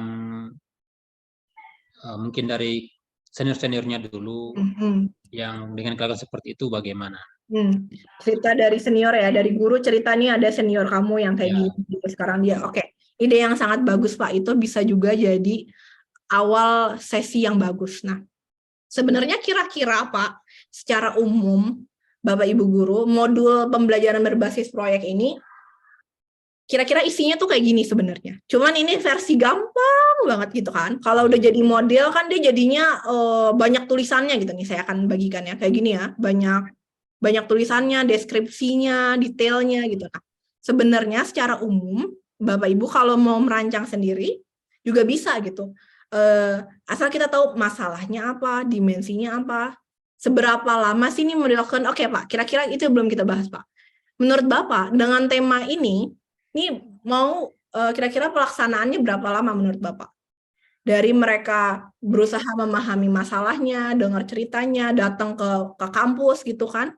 Akhirnya mereka bikin pamflet, kampanye sosial, terus akhirnya mereka perayaan belajar, ngundang masyarakat umum, ngundang banyak orang lain untuk pameran. Itu kira-kira sampai beres, sampai refleksi menurut Bapak ini berapa lama waktu pelaksanaannya?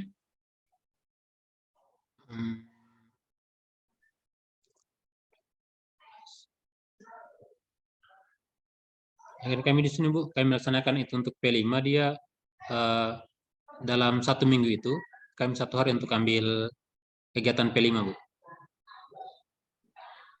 1 hari, berarti kira-kira satu tema ini berapa lama nih Pak, menurut Bapak?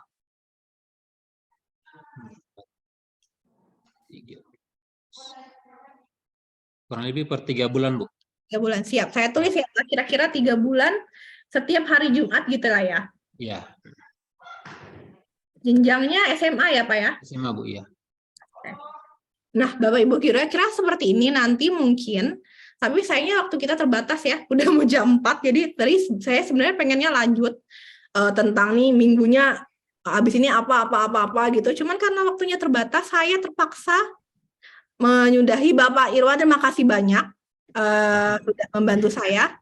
Saya akan lanjutkan sedikit ke ini nih Bu Nur Intang, saya lanjutkan sedikit karena sayang sekali. Nah ini juga sama ya, ini tentang tahapannya.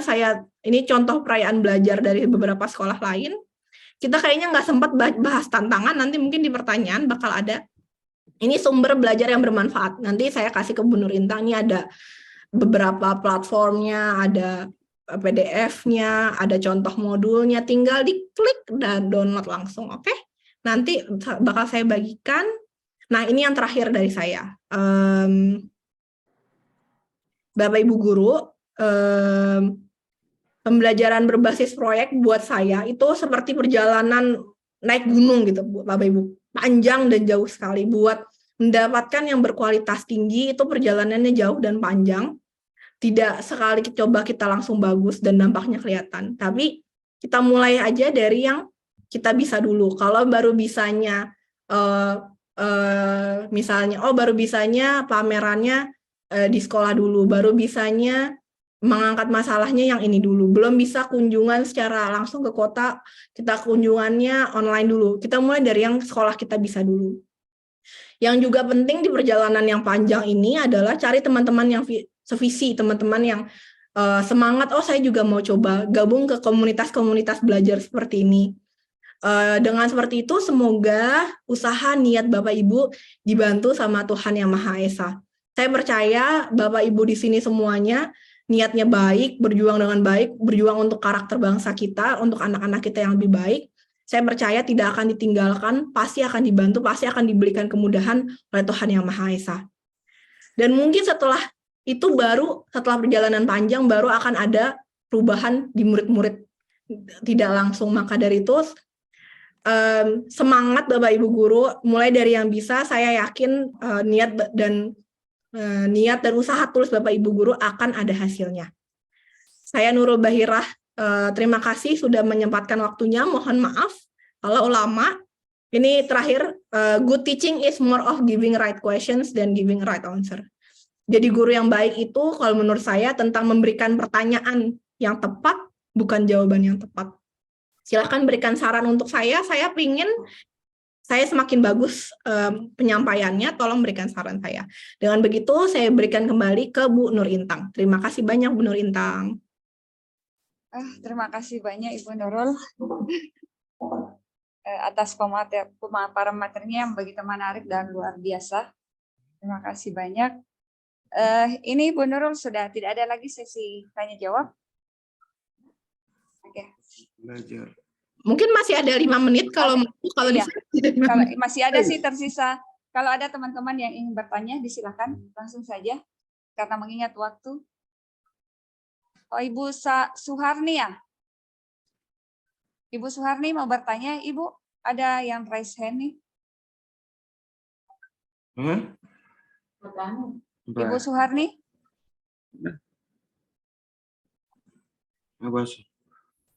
Ada yang ingin bertanya Bapak Ibu? Kalau memang tidak, kita akan tutup. Sudirman Arman, Pak Sudirman Arman, silakan Pak. Silakan langsung saja. Terima kasih Bu. Saya dari SMKN 1 Kolaka Timur. Ingin mempertanyakan adalah perubahan yang berkelanjutan yang saya ingin tanyakan. Bagaimana bisa menciptakan perubahan yang berkelanjutan yang membekas sama peserta didik. Artinya jangan hanya perubahan 1 hari, 2 hari. Tapi perubahan itu bisa tercipta yang melekat, membekas pada diri peserta didik. Jadi bagaimana kira-kira menciptakan seperti itu Bu? Terima kasih. Bisa Ibu Nurul langsung saja Ibu. Terima kasih Pak pertanyaannya. Menurut saya ini pertanyaannya mudah, jawabannya mudah tapi jawabannya mudah, melakukannya susah, gitu ya Pak ya. Jawabannya menurut saya adalah ya gimana membekas bagi murid adalah dengan menjadi guru yang dekat dengan murid, yang peduli sama murid sebagai manusia gitu.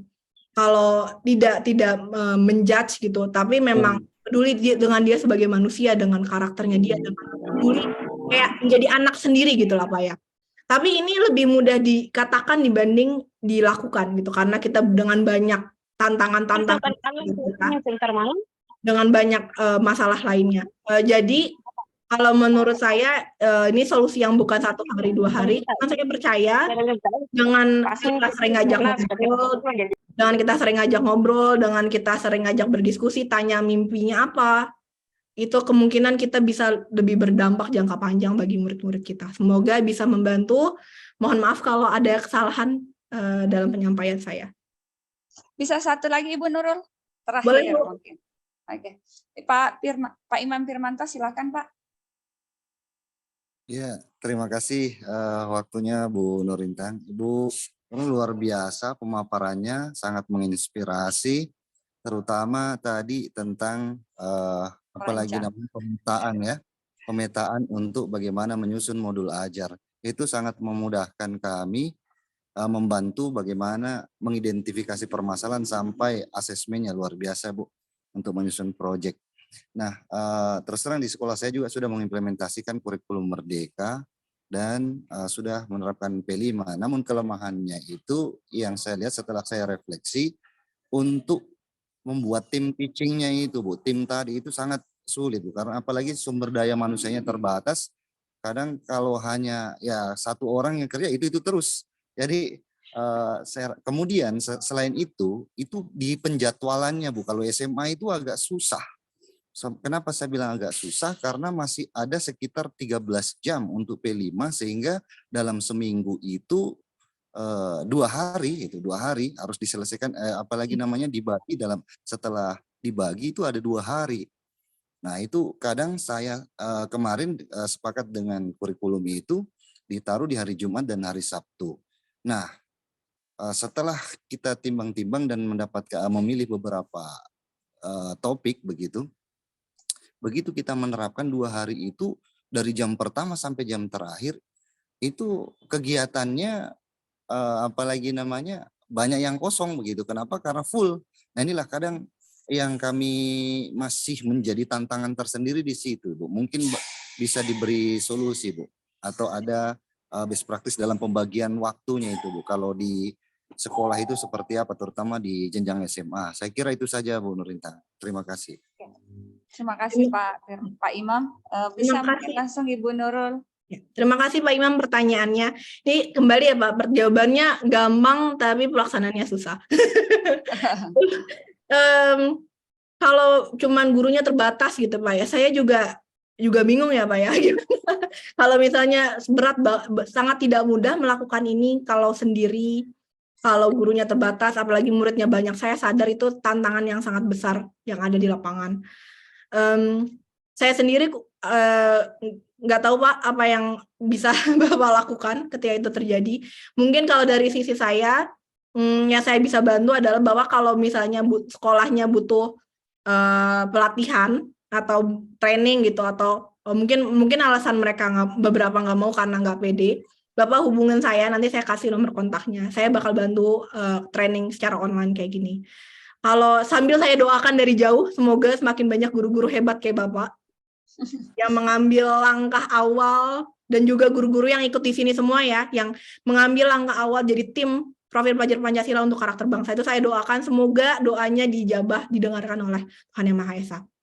Kalau masalah best practice Pak, masalah waktu, itu mungkin yang lebih ahli guru-guru yang ada di sini. Karena saya kebetulan nggak di sekolah, jadi saya juga kurang paham gimana tuh bagusnya. Cuman nanti kalau saya kebetulan salah satu kerjaan saya adalah saya cari sekolah-sekolah yang bagus yang sudah menerapkan. Saya nanti akan post di Instagram kalau saya ketemu solusinya. Sekolah bagus nanti saya akan kasih Instagram saya kalau ada ketemu sekolah yang kayak gitu, dan kemungkinan ada saya bakal post di situ. Tapi buat sekarang saya mungkin nggak sepaham guru-guru di sini tentang, mungkin guru-guru di sini ada yang punya solusinya lebih baik dibanding saya, Pak. Ya, terima kasih banyak Ibu.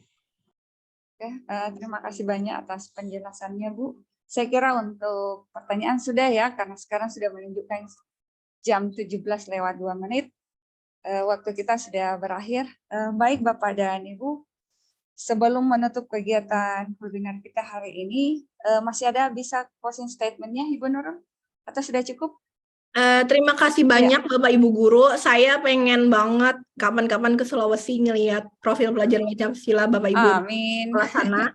Semoga saya ke sana, nggak sabar dengar cerita Bapak Ibu Guru. Semoga ada kesempatan.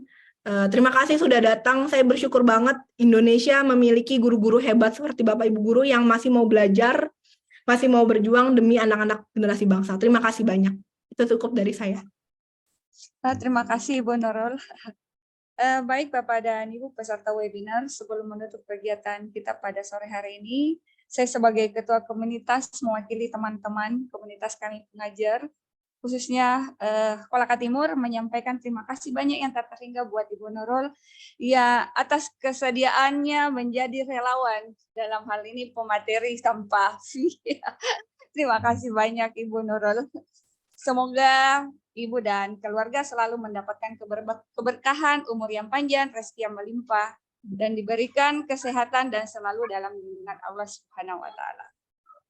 Terima kasih banyak Ibu Nurul. Kemudian baik teman-teman, karena waktu sudah menunjukkan 17:03, maka waktu kita sudah berakhir. Akhir kata, wabillahi taufiq wal hidayah. Assalamualaikum warahmatullahi wabarakatuh. Kemudian teman-teman yang belum, sesi foto mungkin.